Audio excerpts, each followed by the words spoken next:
Well, I am going to kick this meeting off. Thank you to everybody that has joined us so far. We're going to be talking about marketing and communications and talking a lot about our affiliate toolkit that we are working on right now. With me here, I have a familiar face that some of you might know, Miss Katie Frederick. Katie is a board member, and she also works on the Public Awareness Committee. Katie, you are the board liaison or the board representative, is that, or the member?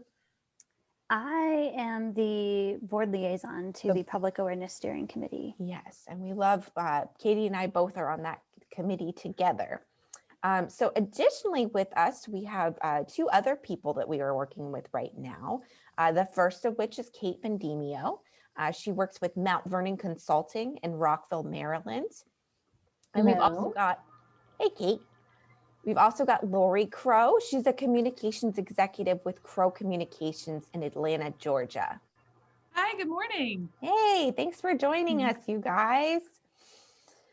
So just to get started, we're going to talk about the toolkit a little bit later on, but the Public Awareness Committee, along with the Board of Publications, have been working on an exciting new email list. Katie, could you talk a little bit more about the new ACB conversation list? Sure, Kelly. So thank you for the introduction. And some people may recall about a year ago, almost exactly, we did this thing called Gathered in Person. It's, quite a novel concept these days, but we were all together last year during the DC Leadership Conference, and we held a focus group to kind of gather people's feedback about ACB and its communications. And one of the results of that discussion was that ACB really needed to look at its email lists. And, I think we all know the situation of, Kelly sends out some great communication and some of us see it 3 or more times because it gets sent to leadership and then to our affiliate list and to our special interest affiliate list, et cetera, et cetera, et cetera. And so part of our efforts this year have been looking at our different communications channels and how we use them.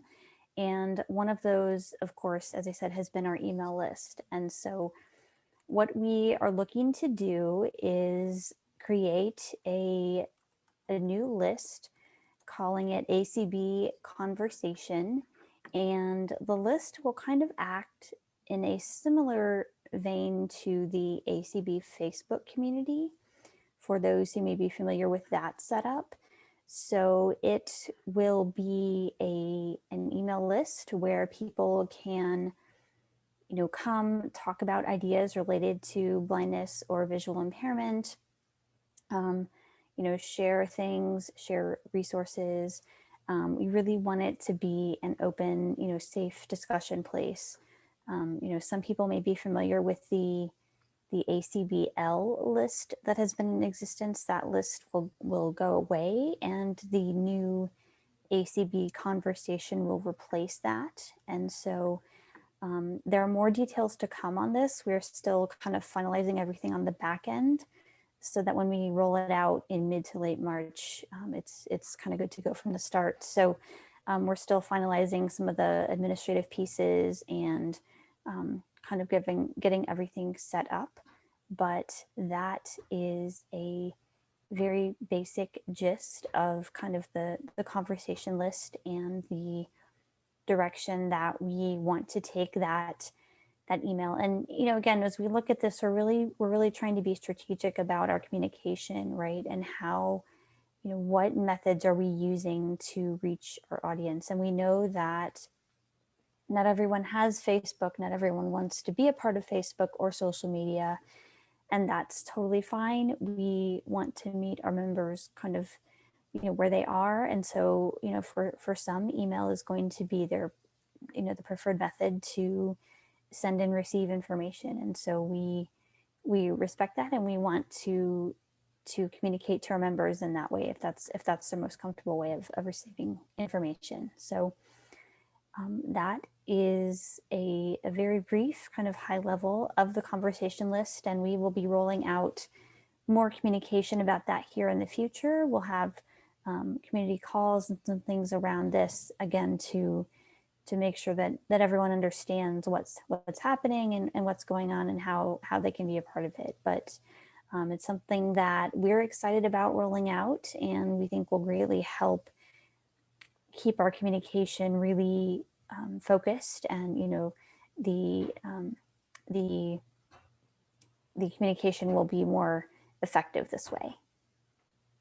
Well, thank you, Katie. Yeah, we were running our email list now over groups.io, which has been a blessing for all of us. Some people were not receiving emails before, so using this new groups.io platform, we'll be able to roll out that conversation list. So everybody, please stay tuned for more communications about that.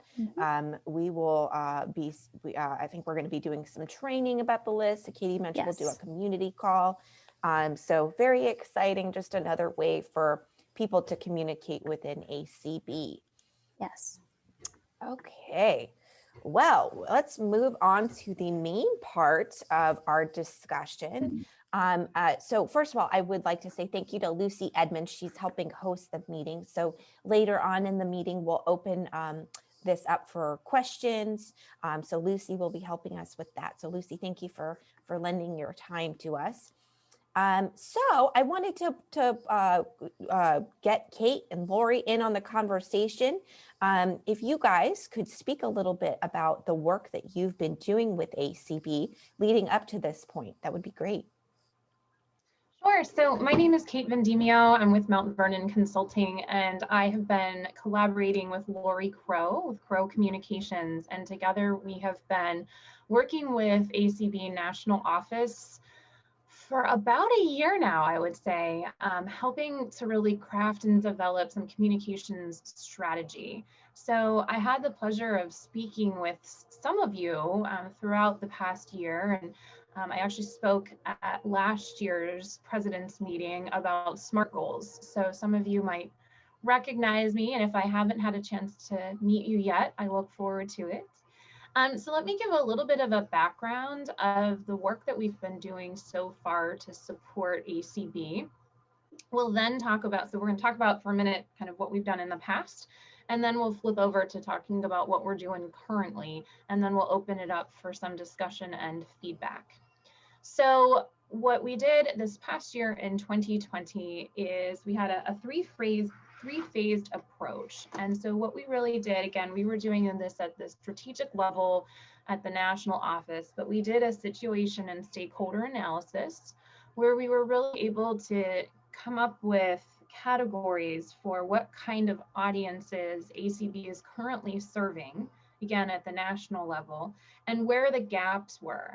And then from there, we were able to narrow down some 5 core audiences that ACB National will really put a concerted effort into crafting communications appropriately for those particular audiences.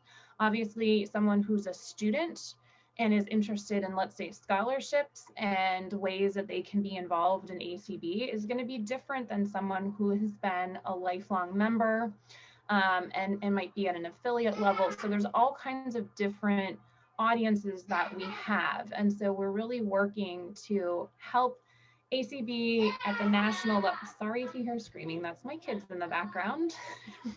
Just ignore them, they're having fun. I told them to be quiet, they didn't listen. Anyway, so what we really did was through this audience analysis, really start to craft, what's the nature of that particular audience and how would we want to communicate with them.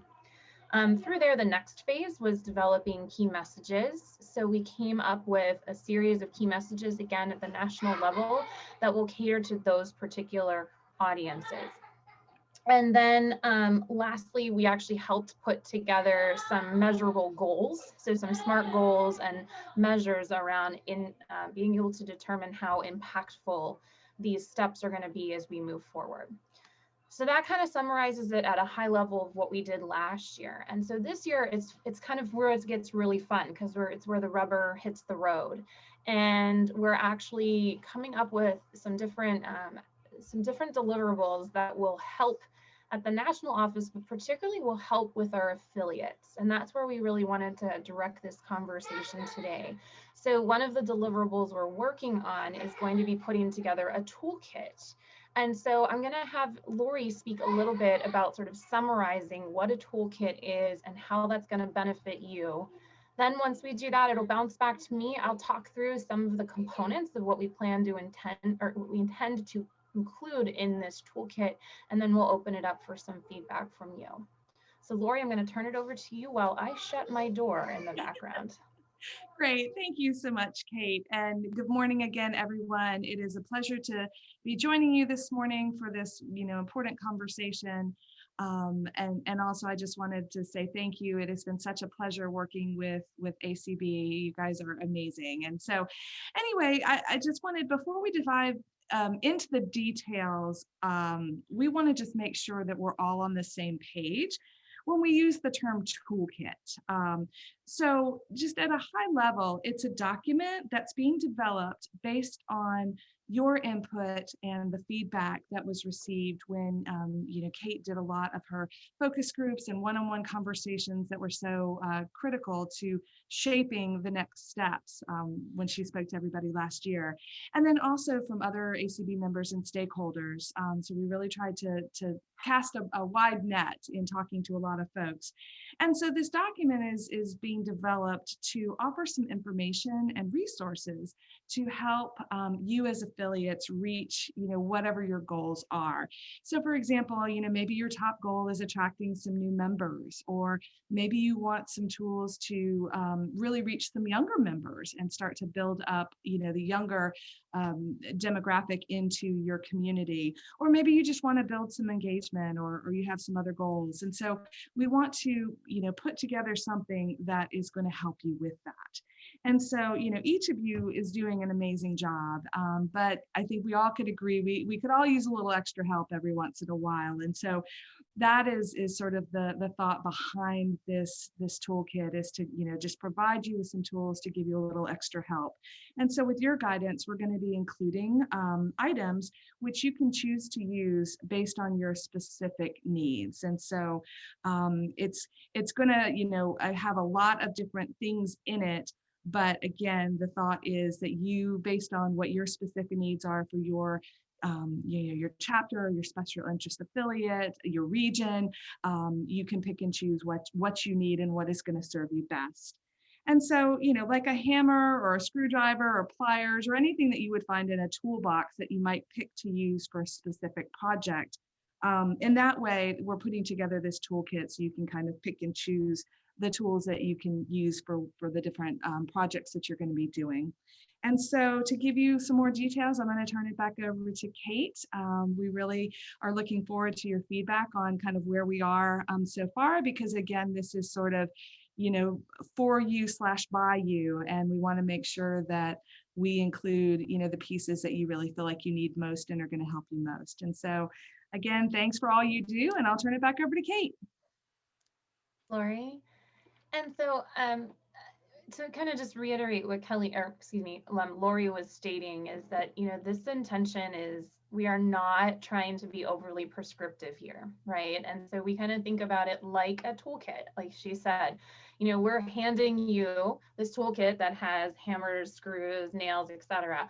What you do to craft your project is up to you. You can take advantage of some of it. You can choose not to acknowledge it and participate in it, and that's totally fine. But we recognize that a lot of you are putting so much of your time and energy into volunteering to make a really effective organization and to really serve the needs of so many people. Look at this as something that's an added benefit, right? And like you said, you can give and take what you want in it. I also would say, I was remiss to acknowledge when I was talking about some of the projects we did in the past, is that we did have several focus groups with people, especially when we were trying to come up with what some of the key messages are and some of the key themes. we did a call, a request for participants to take place in focus groups. And over the course of about 2 weeks, I spoke to probably close to 40 different members of ACB. Some are affiliated at the national level, many were affiliated at the state and local levels. And then we had a couple people who weren't members of ACB, but had started to participate in a lot of the community calls. So that was really fun because we got a wide range of perspective. I think it was really insightful. I know when we presented the information to the national board, it was eye-opening in certain ways. And so, it reaffirmed some of the wonderful things that ACB has been doing, and it helped provide a little bit of direction for some other things that maybe they were struggling with. So this was definitely intended to be, throughout this project, has been intended to be working with as many different stakeholders as we can to bring in some information. Okay, so as we switch over again back to the toolkit, what I'm going to do is actually kind of provide you with a high-level overview of what we intend to include in this toolkit. And so I want you to think when I'm talking through this of what would help you, and I want you to think about, is there anything missing? So I'm going to list here some of the things in this toolkit, and keep in the back of your mind, wow, this would be really helpful. I didn't hear you mention that. Okay, so that's when we open up the discussion at the end, it's going to be what's missing. Okay, so thinking about a little bit, we'll start off the toolkit. We're going to give you a little bit of background and we'll describe what this toolkit is. Then we're going to actually outline some messaging and talking points. Again, not intended to be used word for word, but we've gotten feedback that sometimes it can be hard to answer certain questions or to state certain things. And so we thought that it would be really helpful. It'll help you kind of organically amplify the awareness about the work that ACB does overall, the benefits of membership at an affiliate level, and some of the key points of referencing, the ACB main talking points. We'll also include some communication tips here. So let's say, if you hear someone saying, well, ACB doesn't do this, or why don't you do that? And so we call that a counter narrative. So we'll actually come up with some ways that you can respond to some of the most common maybe complaints or challenges that you hear from people about ACB. From there, we'll talk about some of the different communications channels that are available for you at an affiliate level.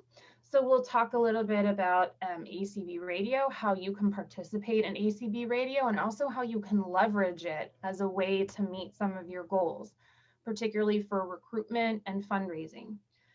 We'll list things like, websites, what kind of resources are out there for websites. We'll give a little bit of overview of social media, the types of social media you can use for certain situations, right? So, Facebook and your audience on Facebook is going to be different than your audience on, let's say, Twitter, which is going to be different than your audience who's going to be routinely reading emails. So we're going to outline that in a high, hopefully pretty simple format, so that if you're kind of wondering, okay, I'm really trying to bring in new members who are, I don't know, between ages, 30 and 60, what's the right format and forum for me to use that for?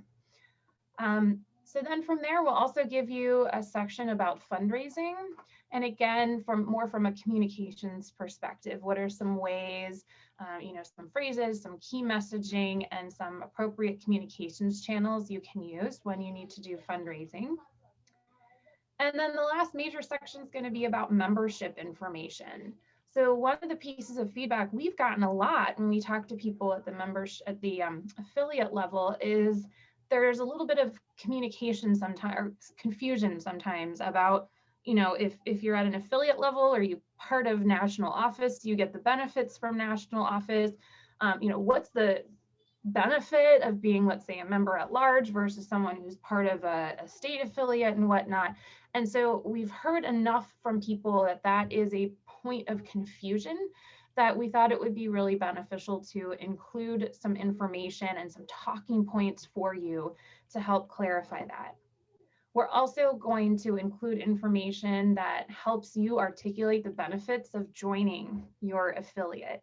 So, when it comes to recruitment, we'll give you some resources, and again, things that you can put on social media, you can put in emails, some things you can say at meetings that can help either retain or bring on new members.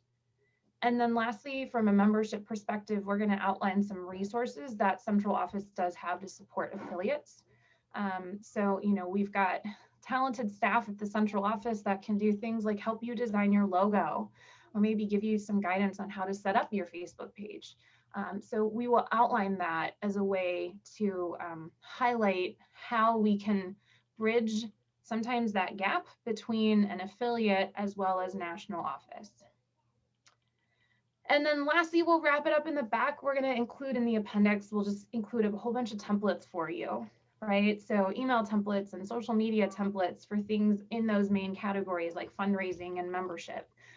We're going to give you an outline of a sample editorial calendar, which is a calendar that you can use to really shape how you're going to communicate with people.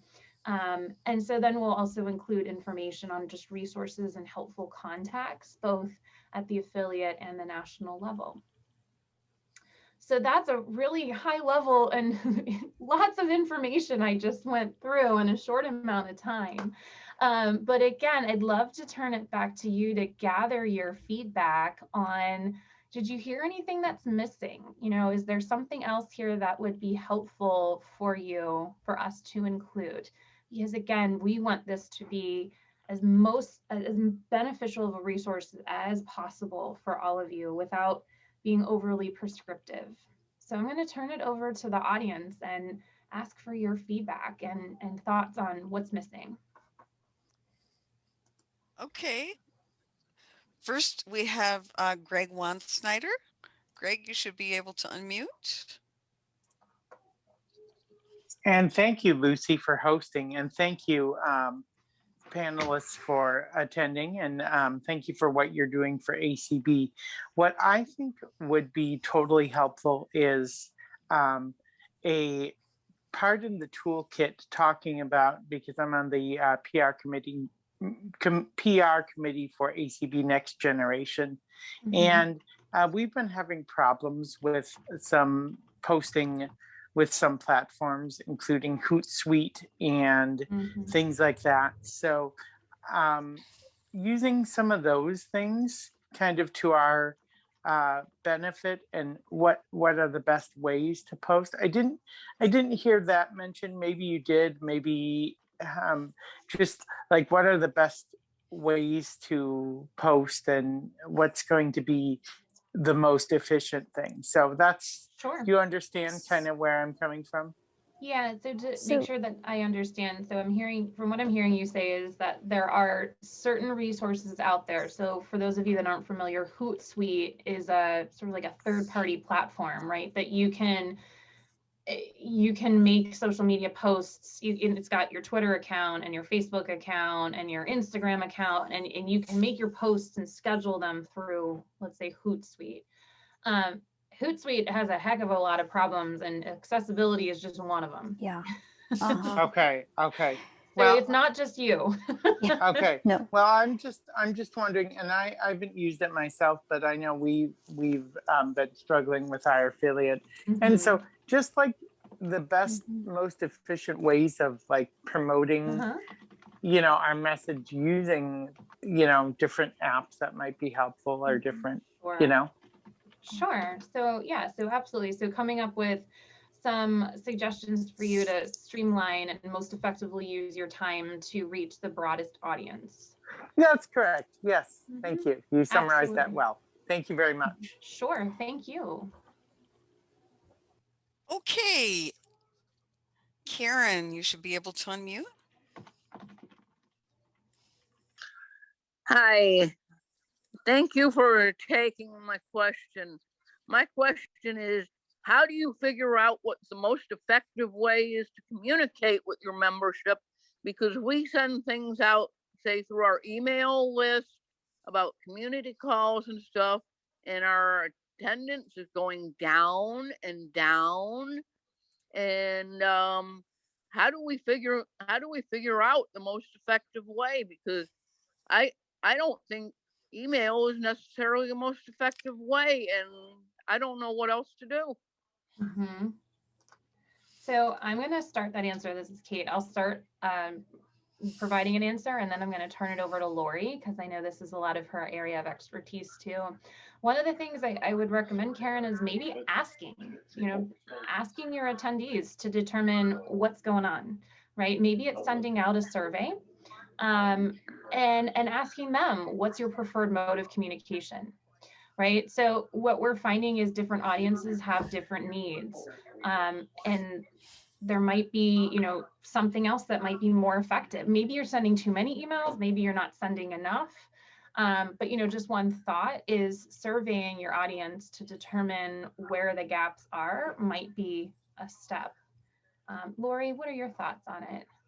Well, thanks, Kate. I agree. I think, if we can figure out a way to reach out to some folks and get some feedback from them, that would be an excellent first step. I think, Karen, too, you may be experiencing, after a year of Zoom calls and things like that, you may be experiencing a little bit of attendee fatigue. And so the numbers may be dropping just because, not necessarily because they don't want to be engaged, but, they may just need a little break or something like that. And so, that might be something that it's just a byproduct of the last year that we've had. And so, but I would also say, if email has been the primary way of reaching out to people, maybe mix it up a little bit. And if you have access to social media and can do some social media posts to kind of reinforce when some of these community calls are being held and that kind of thing, it may be nice to try and mix up the way you're communicating. And again, I think surveying would be, another great tool. And again, hopefully some of the pieces that we'll put into this toolkit are going to spark some other ideas for you. Because we recognize that, right? I mean, we hear that, we recognize that it's frustrating when you're trying to provide all this amazing programming and all these resources and people just aren't coming. And so kind of to reiterate what Lori is stating is, this has been such a unique year. Don't focus on getting overly discouraged, right? Because many of us are in a wide range of emotions right now. But instead, I think really reaching out and kind of figuring out, getting some good feedback is what's going on here. And again, varying up your communications efforts, I think is going to actually be really insightful for you, and hopefully can bring in some new energy and new membership too. Yeah. One last question for you, Karen. Have your events been typically on the same day at the same time, or have they been, one week it's a Tuesday and the next week it's a Thursday? Because, there may be something in when the event is being held, which may be also kind of dictating who's kind of coming and not coming. Basically, a lot of it's been like on a Tuesday night, for example. We had a call to talk about special interest affiliates. Other than the people presenting, we only had 3 participants.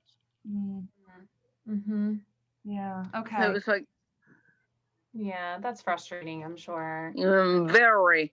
Yeah, because a lot of time and energy and effort goes into putting those calls together. So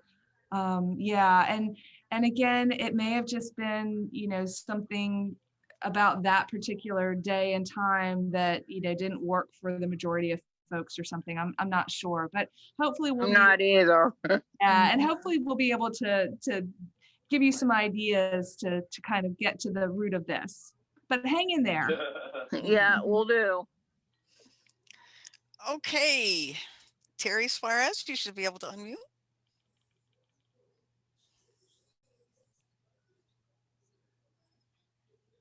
Hi, everybody. Thank you so much for this call. Hi. I'm from Claremont, Florida. So we have an amazing opportunity in Florida. We have a lot of seniors, and I'm working on the committee for developing the Florida at large. And we already have a Facebook page. We've got an email address. But one thing we've noticed is we don't have a form of phone conferencing. And believe it or not, we've got a lot of people that are not Zooming. Mhm. So I reached out and I found what's called free conference call. Mhm. And I didn't know if you knew how I could pair that up with Zoom. But I will say free conference call is the best price. It's free 99, and they give you a report for every call that you host that gives you how many attended, the duration of time, and everything. So I thought that was a neat tool to share. But I was wondering if you ladies have had any interaction with free conference call. You want to go? I- Yeah, I mean, I've had some interaction with it as, you know, as a standalone service. And while not as sophisticated as Zoom, you know, I think it's kind of a competitor of sorts. And so I think we would have to do some research to see if there is that compatibility between the two platforms, because, you know, Zoom has a conference call option through it that you can do without video and that kind of thing. And so it may be a competing service in Zoom's mind. And so there may not be a good integration, but we certainly can check that out. And so thank you for bringing that to our attention.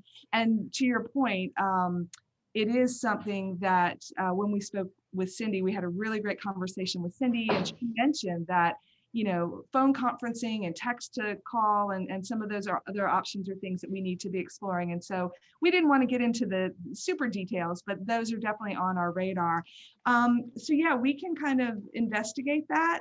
And again, I think the reporting is really great. And of course, you know, the price is really nice. And so we can potentially put some options in and maybe look at the pros and cons of the different conference options and stuff to, if you feel like that would be a helpful resource to include. I think it might be good for those smaller affiliates and chapters that are starting off because of the free 99, and then upgrading to the Zoom, because first of all, we can't miss out on the video. I mean, it's just amazing. And that's not available on free conference call. Right. And yeah, so I'm just excited you guys are looking at that as a platform. And the other thing that I'm thinking about is because of the seniors and they don't like change, maybe just creating one Zoom link for the FCB at large, and it's always the same Zoom link and the same number. Yeah. Is that what you guys recommend? And maybe focusing the marketing as anytime we announce a meeting, which again, maybe and then maybe looking at apps that do automatic phone calls. Do you guys have that as well, where it says you're being called into a conference call by FCB at large? Click here to join. Sure. I didn't know if free conferencing does that. Okay, well, thank you. I'm super excited.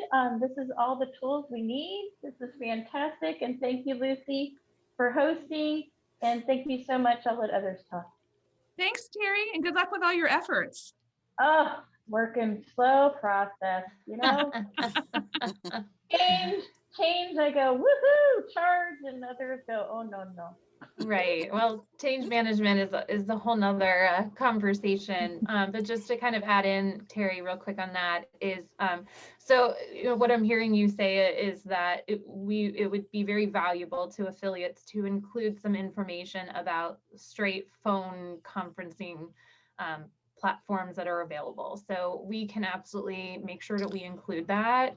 And, you know, if there's some ways we can do some pros and cons, we can certainly include that as well.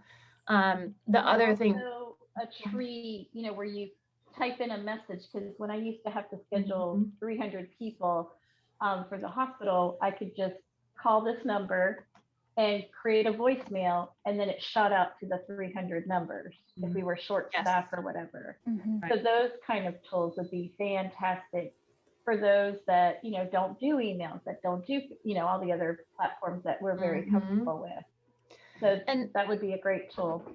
Absolutely. And I know it's come up in some other conversations about mass text messaging, right? And again, it depends on who your audience is.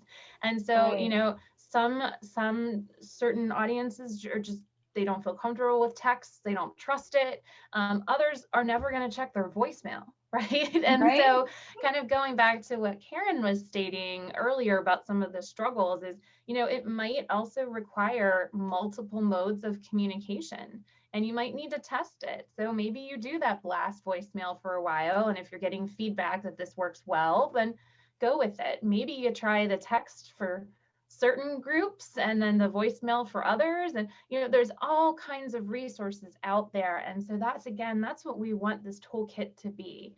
We're Yeah. not going to be incredibly prescriptive on, here's a Zoom challenge and how you can troubleshoot this particular challenge, right? Like, we can certainly do that on a one-off conversation, but this toolkit is more kind of like, to your point, Terry, is to say, hey, here's the platforms that are out there that we recommend that are really helpful, and here's some different ways to use them. And by the way, don't forget your audience, and you're going to vary up your communications. Yeah. Well, when I Thank you for picture that. toolbox, I hear hammer, nails, screwdrivers, and you're giving us the tools, and then we're going to build it. And I think Absolutely. that's the way ACB founders want ACB to be, not be Yeah. told how to do it, but be given the tools. So thank you, ladies, for all you're doing, and thanks for Sure. everyone being here today. Thank you. Excellent. And if I could just tack on too, I think it's also important to remember that, we are so inundated right now from all different, channels and areas, and we've got a lot on our plates, emotionally and, with everything that's been going on. And so sometimes it does take, multiple tries to get that message through. There's a saying in marketing that it takes 7 touch points to actually, have your message reach in, to a particular, audience member. And I don't say that to discourage you, but I just say it to remind you that, multiple touch points. So, a social media post combined with an email, combined with maybe a text message or something, a couple of repetitions on an event that's coming up, or, something important that's going on. Don't hesitate to reach out in a couple of different ways to try and get to those folks and break through the noise, because we've got a lot of noise going on these days. Correct. And that's why I'm still very appreciative of what's called, are you ready? The snail mail method. But there's actually a lot of research that's indicating that method is working quite well. Mm-hmm. Yeah. And the method that I had to drop was smoke signals, because I can't see anymore. So I can't send smoke signals. Sorry. All right. Thank you, ladies. Thank you, Lucy. All right, Anthony Corona, you should be allowed to unmute. Hi, Anthony. Hey everyone. So I am on the public relations committee, so this is great to hear all of this. I have a couple of points. The first, I host Sunday Edition as well as Pride Connection on ACB Radio and a lot of BPI events. I'm the secretary for BPI, and so we're working with the Zoom technical support team, and we're going to put together 3 dedicated Zoom trainings with their team. One being on just the regular platform, the second one being on the webinar platform, and most importantly, the phone. How to teach our folks who only work by, only use the phone for communications to maximize Zoom. And of course, those will be podcasted. The second point I wanted to just bring out is we have a lot of success opening up conversations on the various social media platforms, especially Facebook and Twitter, about our events before we have the events, bringing in new voices, new people, as well as giving them teasers as to what the event is going to be about, and then outreaching, so that they can share that information with people that may not be part of the ACB community as of yet. And we have a lot of success on that. And then the last point, which is kind of beating a dead horse. I know I've raised this in public relations before, but when we have convention, we have that integrated calendar that we use.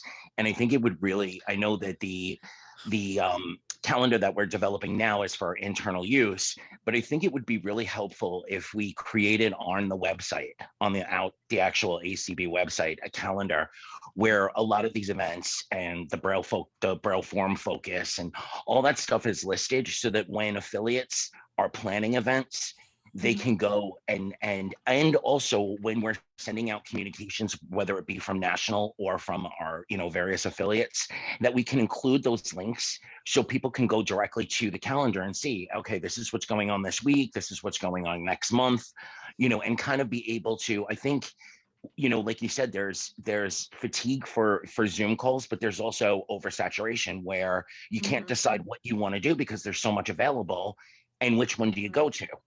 So if we had a calendar option on the main website that we could, in all of these communications, just click and see what's going on, what else is going on, and plan ourselves around that, it might streamline having to have all of these various multi outreaches. Right. And Anthony, this is Kelly. We do have our events tab on the calendar that will show any community calls or any upcoming events. But I do think having an actual calendar, that you could download or that had like different interfaces where you could, see by week or by month would be a really good idea for us. So thank you for that comment. I think we should and we are putting link that events tab to all of our communications. So at a glance, we can go and hit that up and see quickly, what's available and what we're competing against. Okay, well, thank you. You're welcome. Thank you. And that's noted. Yeah, so thank you. Libby, you should be able to unmute. Hi, I'm Livy Ostergaard from Fresno, California. I have just been elected our chapter liaison officer. This is a brand new position, and some of the things that I will be doing is calling folks that have not showed up for meetings in quite a while, helping the officers with other issues that they need to be working with, and or maybe going to a community meeting that, for instance, we have a meeting that once a month, the Artists Disability Awareness Council meets, and in that there are things like our transportation, which is mainly our paratransit, and fortunately for us, the person that is the head of that is a member of our chapter, and he is the one, Derek is the one that is working for the city of Fresno in that capacity. So in that regard, we've got an in right there in our own backyard in this particular area. And I had mentioned this to one of our state board members, and she was very, very interested. And so I just wanted to alert you all of that as a means of creating a position in either your affiliate or in your chapter to help deal with that. I'm not as tech savvy as a lot of other folks.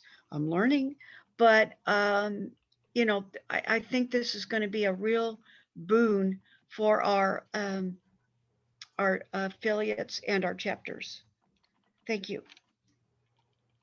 Thanks for sharing that, Livy. I think it's always really helpful to hear things that are working well within other affiliates and chapters. And, thinking, obviously there's a lot of intersection between communications and membership. And so I love what you said about how part of your role is to call people and inquire, why are they not attending? That can give a lot of really good information. And when you're trying to problem solve these things, is you're looking for the trends. Right. So, maybe the trend is the time of day, maybe it's the mode of communication, maybe it's the topic. So we never want to make decisions based off of, one person's comments that could possibly be an outlier. But, when you have these conversations, I'm sure you're going to start to identify the trends, and then that will help your team determine where you put your time and energy. So thanks for sharing that. That's exciting. Yeah, congratulations on your new role. I just wanted to make a note. Doug Powell has a little box and it has a hand raised, and so and it's been up there for a while, so I don't know if he was trying to ask a question or give us a comment on what he feels like is missing, but I just wanted to throw that out there in case. He's in the panelist panel, Lucy. I'm so sorry. I've That's been in the okay. attendees. That's No, okay. no, it's totally fine. I just wanted to, I just kept seeing it and I thought, well, he may have been waiting a long time to give us some feedback.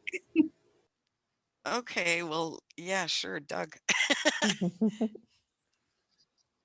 Great. I didn't realize I was in a host function. This is a 20th century question. You haven't mentioned websites at all.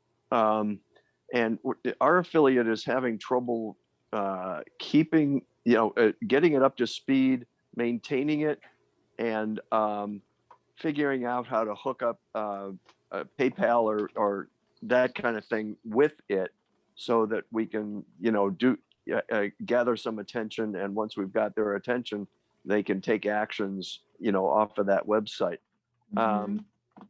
I suspect that we're not the only ones. So I wonder if your toolkit will address some of those. Is it worthwhile to do it at this point? Are websites passe, or is it worth devoting some space to giving resources to get yourself up to speed on those? Sure. And thank you, Doug, for sharing that. And I think that's a really good piece of feedback and something that we'll need to discuss internally. The challenge is going to be how much information do we provide, right? Because that can get really technical really quickly. But in answer to your question, are websites passe? I do not think so. Everyone's also shaking their head. No, it's not.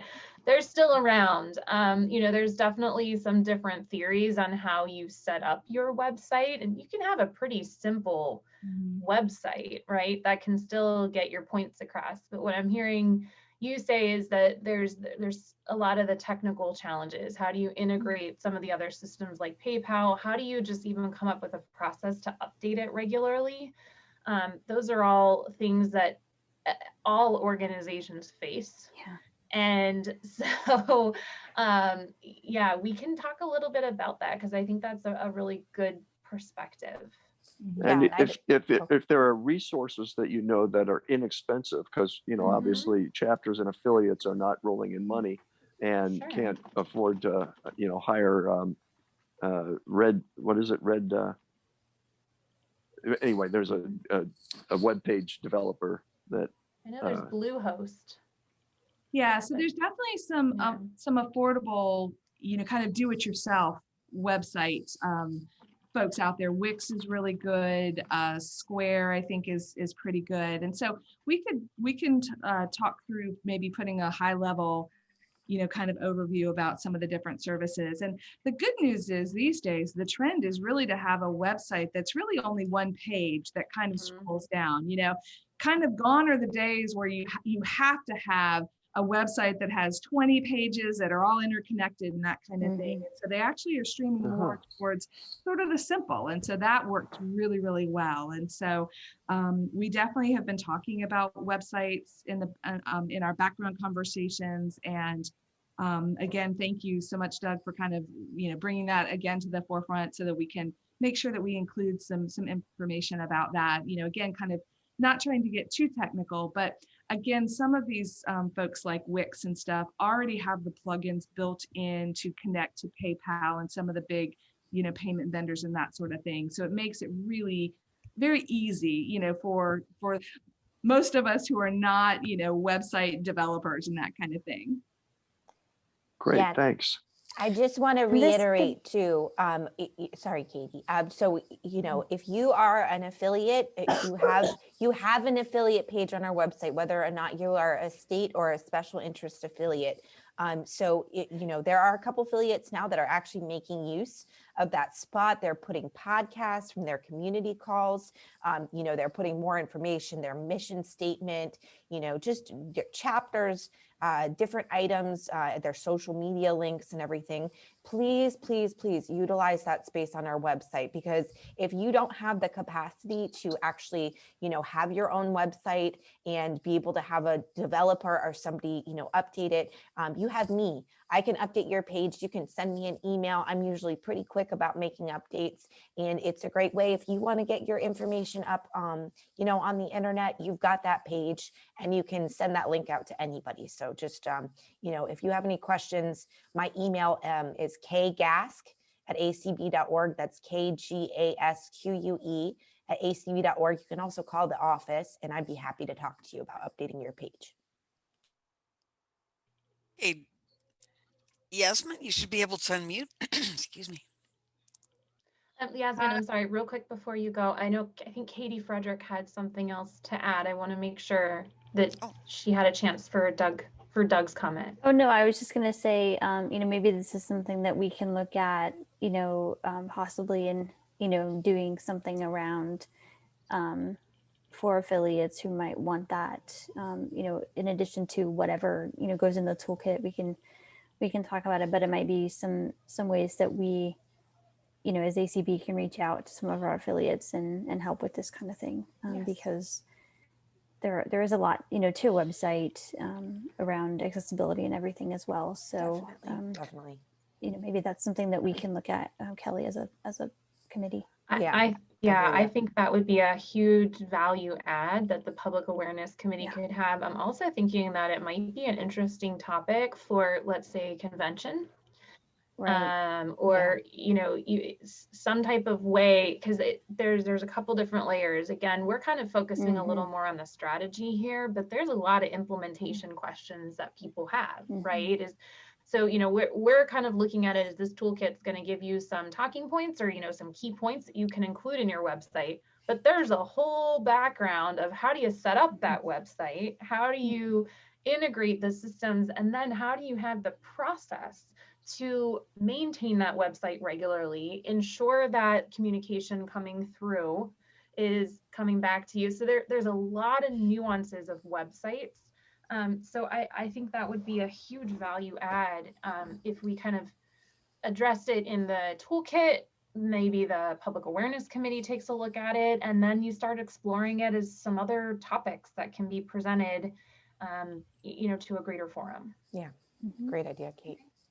All right. Sorry, Yasmin, didn't mean to cut you off. I just wanted to make that's sure. okay. So it's all yours okay. now. Thank you. I just wanted to say, you know, thank you guys for having this. This is just excellent information. This is my first time attending, and I'm calling from New York, and I run the social media pages for my chapter, the Greater New York chapter, and I'm also the membership chairperson.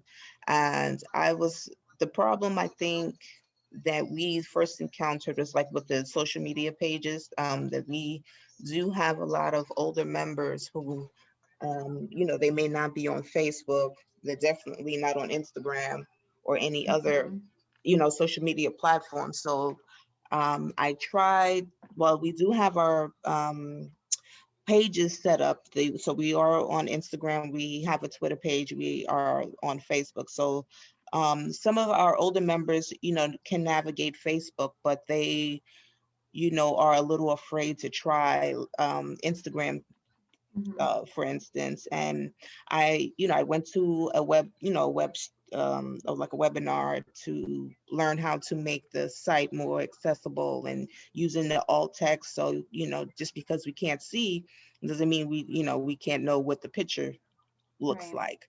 So, so with that, I'm just trying to see or is there any suggestions on how we could, you know, convince our members, our older members, to try our other pages.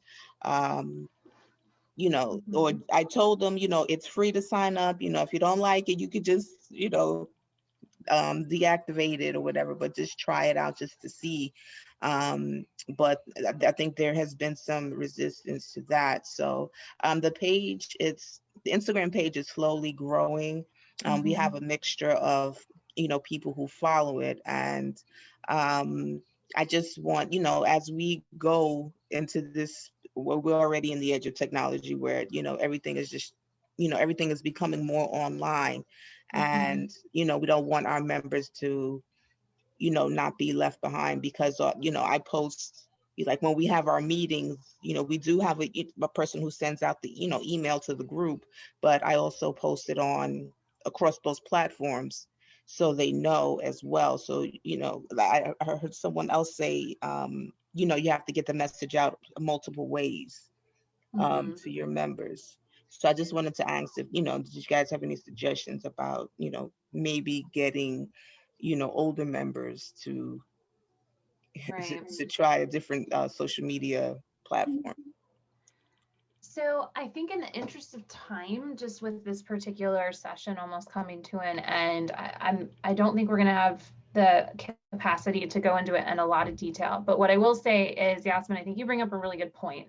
And what I think maybe be helpful based on what I'm hearing is that in the toolkit, if we maybe included some basically what we might call a matrix of here's the different types of social media that are out there, and here's the audiences that they're typically going to hit, right? So Facebook generally skews towards an older audience. There's a lot of the millennials and Generation Z that aren't even using Facebook anymore. Yeah, it's an old person's platform in their minds. I find highly offensive. I do I too. consider myself old. Right? Agree. Right? What I will say also is, Yasmin, is I think that's what's really important in communications is meeting the audience where they are, right? So trying to convince a group of maybe seniors who are just not comfortable with social media, trying to convince them to use Facebook, it might not be the best use of your efforts.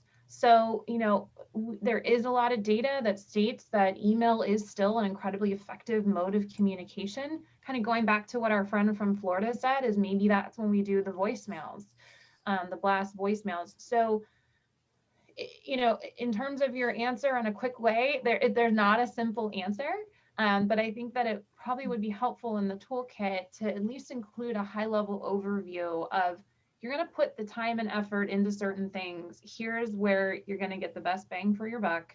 Here's where you're going to hit the broadest audience. And okay, if you want to put it on Twitter and on Facebook and send out an email, we can tweak those messages appropriately. So noted, and thank you for the recommendation. It looks like we have one last hand raised. Do you think we have time to answer that question? I think so. Okay. Lucy, do you want to? Okay, Doreen, Awesome. you should be able to unmute.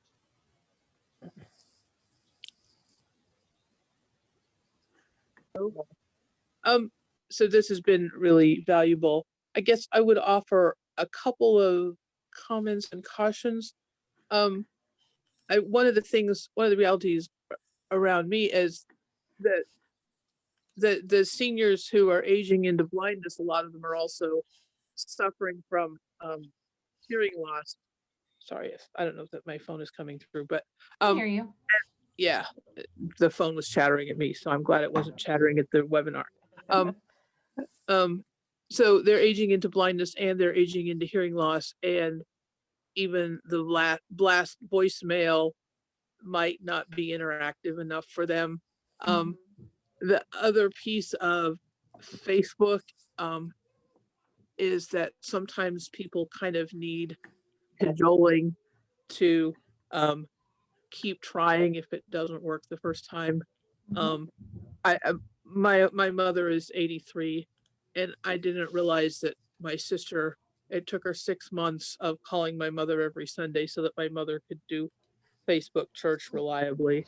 And so I think that there's a community building opportunity there. If you have people who just have time to make phone calls, that can be really valuable. So that's kind of one whole, how do you connect with seniors and how do you meet their needs question. But the other comment I was going to make is some of the different tools have, you mentioned Wix, and I'm not super current on Wix. The last time I was reading anything about Wix, people were complaining about accessibility issues. And so I sort of said, I'll move on. I'm not even going to worry about Wix. But I would be cautious about recommending specific tools without being able to say a little bit about accessibility. And I'm a horrible person. I'm of a generation where there's a lot of people trying to do things online, and there's a lot of sighted friends, and I have to keep saying, well, have you considered accessibility? Look, you don't know anything about accessibility, but here's a couple things you can look for. Sure. So I think those are just comments. I think this is a really valuable session, so thank you very much. I'm Doreen Cornwell, and I live in Seattle, and I'm part of the WCB Advocacy Committee. So we have both inward and outward facing communication needs too. All right, thanks. Great. Well, and thank you, Doreen. I think that's really definitely noted about ensuring that our platforms are accessible. So the recommendations we make is accessible. In terms of the tools that help seniors, we can put a little bit more thought into that in terms of what would be the best approach. So I don't have a direct answer for you now, but I think that that's, my quick summary of our response is that there's a lot of different tools that we can use out there. One sort of thing I would just like to mention that I was hearing a bit of a theme in everyone's responses, not just Doreen's, but in everyone's comments. There's a lot of conversation I'm hearing around engaging our senior audiences. And we recognize that that is a major component of ACB, but let's not forget that there are many other audiences that are often untapped, right? Particularly when we think about the visually impaired community, however we want to phrase. I know there's been a lot of discussion about that, how we use the phrase appropriately, but there are, yes, statistically, the blind community skews towards people who are, quote, older, but we're also finding that there are a lot of people who are in what you would consider middle-aged, who are facing various visual problems. And so if we think about, if we're really trying to grow membership and we're really trying to reach a broader audience, let's sort of think, and I think it's going to be a little bit of a cultural shift as we start thinking about people beyond just that older, totally blind world. Because in order to keep sustaining ACB, we're going to have to think a little bit differently about who we're engaging with. I'm not saying that we're going to forget our older friends, because that's absolutely not what I'm advocating. But I'm saying that we've got some generations behind that are looking for opportunities to connect and engage, and they've got a lot of energy and excitement. And so I do want this communications toolkit to help you think about those audiences as well and ways to engage them. Great. Thanks, Kate. So we have one last person with a hand raised. Okay. If that person could ask their question pretty quickly, we want to make sure we get you guys back to the main session. This will be the last question we can answer. So thanks, guys. Jeff, you should be able to unmute. Hi, Kate. Hi. I had I'm in the process of learning WordPress. And have you found that to be very accessible? So I can't answer to that because I have not encountered the accessibility challenges. I'm not sure if Katie or Kelly has had any experience with that. So we actually, our ACB blog is run off of WordPress, and we have many people who contribute that are blind. One of the people that helped set up our WordPress webpage is blind. So I have heard good things accessibility wise. Katie, I don't know if you want to speak more to that. So just really quick, because I know we are short on time, but WordPress is good, and it also depends on some different like themes and plugins that you use. But yes, overall, it is a pretty accessible platform. So that may be a good avenue. And again, it sounds like we might want to have some training in this regard. So yes, definitely. We will take that into advisement. Well, thanks. Great. You're welcome. Thanks, Jeff.